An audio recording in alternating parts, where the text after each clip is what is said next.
কোথায় বলো তো এটা? এটা হচ্ছে চাকলা মন্দিরে। আমরা ভোরবেলায় চলে গেছি চাকলা মন্দিরে। ভোর ঠিক না, আমরা যখন গেছি তখন ১১টা বাজে। বাট দেখে মনে হবে যেন ভোরবেলায় যাচ্ছি। রাস্তা দিয়ে পুরো কুয়াশা ভর্তি। সেদিন কোনো রোদ্দুরই ওঠেনি। তারপর এত তাড়াতাড়ি এসেছিলাম যে আমি ভিডিওটা করতে ভুলে গেছি। তারপর এখান থেকে যে ডালাটা নিলাম, নেওয়ার পরে এবার আস্তে, আস্তে যাচ্ছি চাকলা মন্দিরের দিকে। এখানে দেখে মনে হচ্ছে যেন আমি লাফাচ্ছি। বাট লাফাচ্ছি না, এটা ভিডিওটা স্পিড করে দেওয়ার জন্য এরকম মনে হচ্ছে। তারপরে আস্তে, আস্তে মন্দিরের দিকে যাচ্ছি।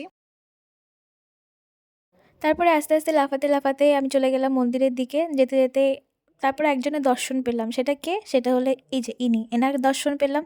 দর্শন পাওয়ার পরে একবার মন্দিরে এদিকে যাচ্ছি, আরেকবার মন্দিরে ওইদিকে যাচ্ছি।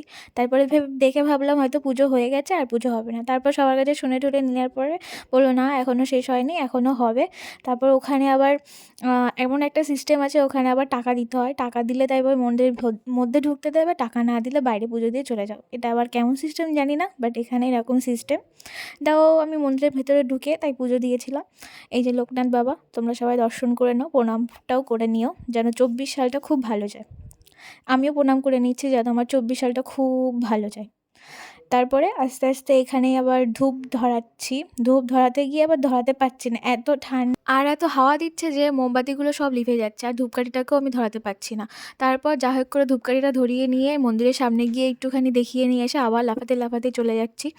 চলে গিয়ে আবার ধূপকাঠিগুলোকে পুঁতে দিলাম।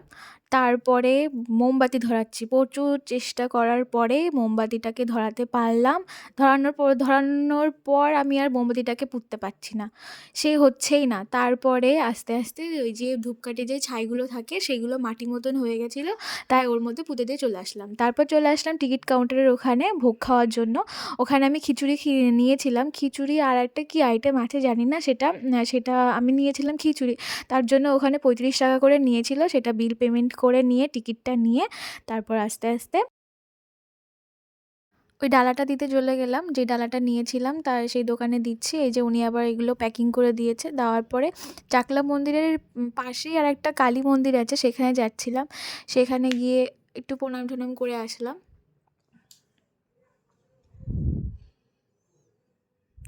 এই যে এইগুলো চাকলা মন্দিরের পাশে সব বাজার বসেছিল। অনেক রকম সবজি, ওখানে প্রচুর সবজি চাষ হয় আর পেয়ারা চাষ হয়। এখানে অনেক বড়, বড় বাঁধাকপি। আর এই জায়গাটাতে আমাদের খেতে বসেছিল। এটা ঠিক মায়াপুরের মতন সিস্টেমটা। আর এখানে সবাইকে প্লেট দিয়ে দিচ্ছিল। দেওয়ার পরে খিচুড়ি আর আরেকটা সবজি দিয়েছিল সেটা। খিচুড়িটা কিন্তু খুব ভালো হয়েছিল, খেতে খুব টেস্ট হয়েছিল। তারপর খাওয়া-দাওয়ার পরে এবার আমরা চলে যাচ্ছি। এই যে যাওয়ার সময় গেটটা দেখিয়ে দিলাম। তারপর আস্তে, আস্তে গ্যারেজের দিকে যাচ্ছি বাইকটা নেওয়ার জন্য। আমি এই বাইকটার জন্য আমি কোনো ভিডিও করতে পারিনি। কারণ এই বাইকে বসলে মনে হয় যেন আমি পেছন দিকটা পড়ে যাবো। তার জন্য আমি কোনো ভিডিও করতে পারিনি। আমার ভিডিওটা ভালো লেগে থাকলে তোমরা সবাই একটা লাইক করো আর ফলো করে দিও।